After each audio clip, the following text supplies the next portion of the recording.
सड़ी गली व्यवस्था के खिलाफ एक खोजी पत्रकार की सत्ता से बगावत देखना चाहते हैं तो हमारे चैनल को लाइक, सब्सक्राइब और शेयर करना न भूलें।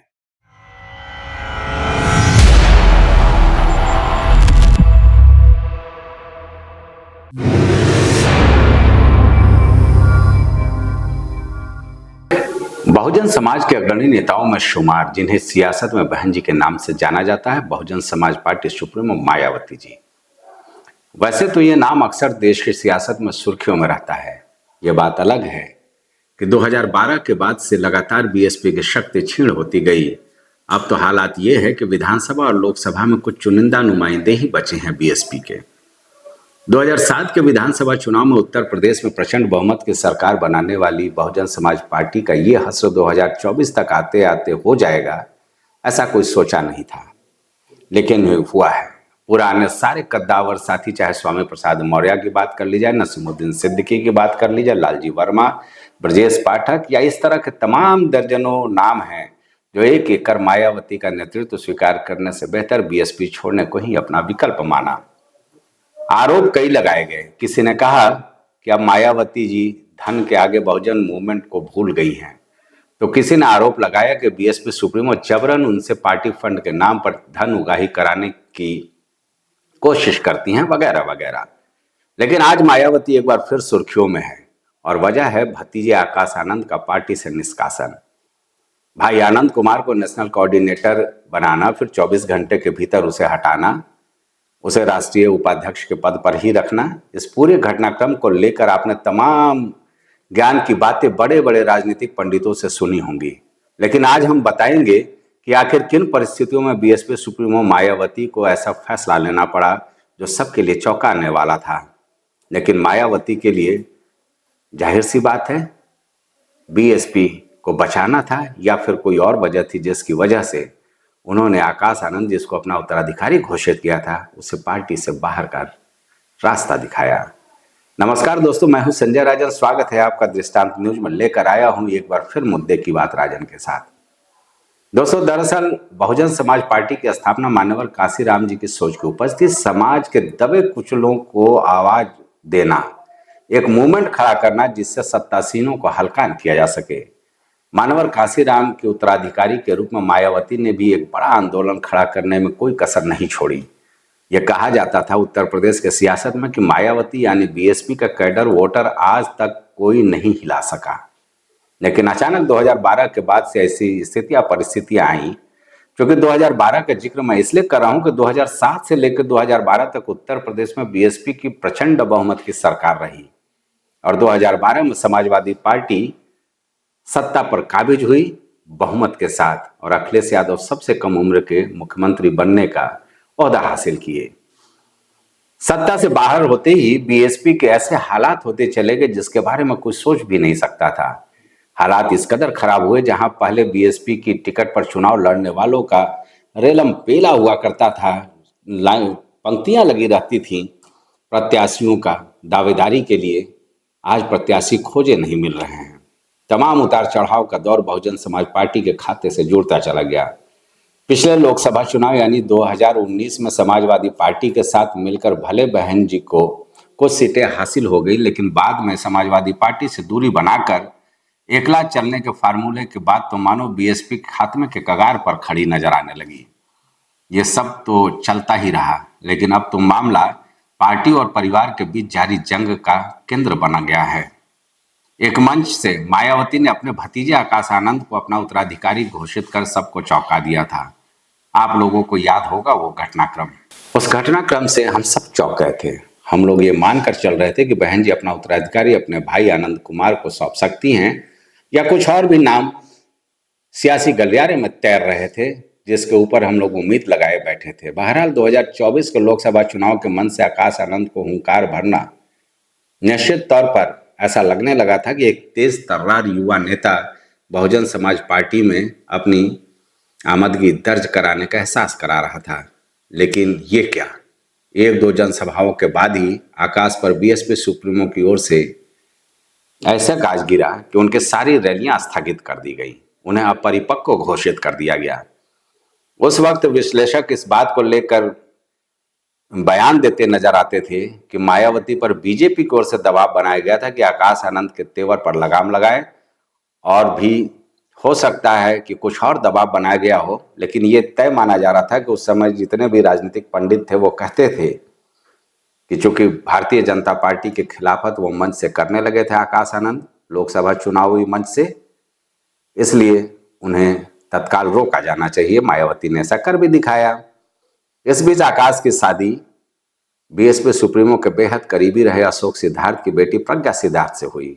बहन जी इस शादी समारोह का हिस्सा भी बनी, वो तस्वीरें भी आप लोगों ने देखी होंगी। लेकिन आकाश के ससुर सिद्धार्थ को लेकर मायावती के करीबियों का संदेश पहुंचा कि सिद्धार्थ उन्हें अपने साथ मिलकर काम करने का प्रलोभन दे रहे हैं। कुछ रिकॉर्डिंग तो इस तरह की भी मायावती तक पहुंचाई गई जिसमें सिद्धार्थ बहन जी की खुलकर आलोचना करते हुए पाए गए और अलग पार्टी बनाकर बहुजन मूवमेंट को हाईजैक करने की बात उसमें कही जाती सुनाई पड़ी। बहन जी ने तुरंत अशोक सिद्धार्थ को बीएसपी से बाहर का रास्ता दिखा दिया। इसके बाद एक और वजह रही आकाश के कद काटने की। आकाश की साली की शादी थी। बीएसपी सुप्रीमो मायावती ने साफ तौर पर आकाश को यह निर्देशित किया था कि इस शादी समारोह में, यानी आकाश अपने साली के शादी समारोह में शिरकत करने न जाए, लेकिन आकाश आनंद ने बहन जी का यह निर्देश मानने से इनकार कर दिया और वो इस शादी समारोह में चले गए। चूंकि आकाश नेशनल कोऑर्डिनेटर बन चुके थे, तब उनमें अपना भविष्य देखने वाले तमाम नेता इस शादी समारोह में शामिल हुए। दरअसल मायावती अशोक सिद्धार्थ से इस कदर खफा थी कि वो नहीं चाहते थे कि उनके किसी भी पारिवारिक फंक्शन में आकाश आनंद जाए, क्योंकि वो बीएसपी का भावी उत्तराधिकारी होने जा रहा है। शादी समारोह में पहुंच गए आकाश आनंद जी। भाई साहब यहां से उल्टी गिनती शुरू हो गई। बहन जी को जब ये जानकारी मिली तो कहा जाता है कि बहन जी बेहद नाराज हुई। उन्हें यह लगने लगा कि आकाश अब अपनी मर्जी से चलना चाहते हैं और बीएसपी को कहीं ना कहीं वो डैमेज कर देंगे, क्योंकि बीएसपी एक मूवमेंट है जिसमें परिवारवाद और तमाम चीज़ों से ऊपर उठ करके काम करने की आवश्यकता है। आकाश को नेशनल कोऑर्डिनेटर पद से हटाते ही आकाश बाबू अपने ससुर के साथ यानी अशोक सिद्धार्थ के साथ मिलकर पार्टी विरोधी गतिविधियों में लग गए।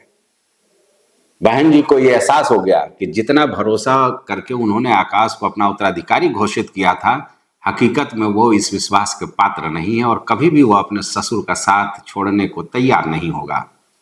परिणाम सबके सामने है। हमारे सूत्र ये भी बताते हैं कि आकाश ने मायावती विरोधी मुहिम में अपने ससुर अशोक सिद्धार्थ का साथ देना शुरू कर दिया और कुछ एक बातें बीएसपी सुप्रीमो के करीबी जिला कोऑर्डिनेटरों के जरिए मायावती तक पहुंची कि आकाश और उनके ससुर, जो जिला कोऑर्डिनेटरों से लगातार बात करके संपर्क कर रहे थे और अपनी अलग मुहिम को धार देने की कोशिश कर रहे थे, उसके सारी रिकॉर्डिंग मायावती को सुनाई गई।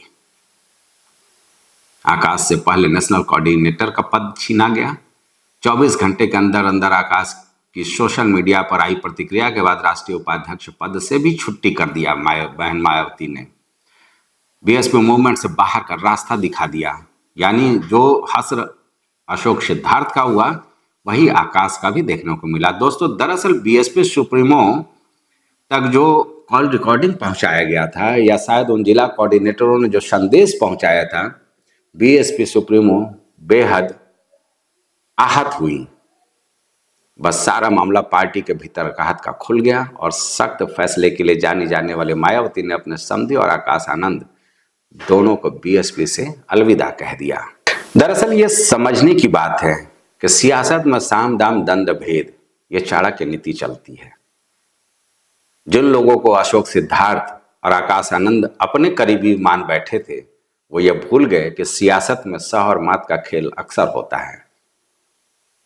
सारी बातें आत्मीयता से ये उन नेताओं से करते रहे और एक एक मैसेज जो है वो बीएसपी सुप्रीमो तक पहुंचता रहा। हमारे सूत्र ये बताते हैं कि इस फैसले को करते समय बहन जी बेहद आहत थी, क्योंकि आकाश आनंद को बहन जी ने कांसीराम से लेकर अपने कार्यकाल में मेहनत से सींच कर तैयार किए हुए बहुजन समाज पार्टी की कमान सौंपने का मन बनाया था। आकाश आनंद ने बहन जी की बजाय अपने ससुर की बात यानी ससुराल पक्ष की बातों को तवज्जो देकर बहन जी के खिलाफ षड्यंत्र करना शुरू कर दिया अब आप सोच रहे होंगे कि क्या आकाश बहन जी से माफी मांगेंगे तो बात बन जाएगी। तो ऐसा कतई नहीं होने वाला है, किसी भी गलतफहमी में न रहें, क्योंकि आकाश आनंद केवल बीएसपी के आम नेता नहीं थे, बल्कि मायावती ने उन्हें अपना उत्तराधिकारी बनाया था। ऐसे में ये तो संभव ही नहीं है कि आकाश आनंद को फिर पुराने रुतबे में बीएसपी में वापसी हो पाएगी। अब रही बात आकाश के भविष्य की, तो मेरे सूत्र जो बताते हैं कि अशोक सिद्धार्थ बहुत जल्द एक राजनीतिक संगठन बनाने की मूड में हैं, जिसमें आने वाले दिनों में बीएसपी के कुछ नेता भी शामिल होंगे। इसमें आकाश आनंद की एक महती भूमिका हो सकती है।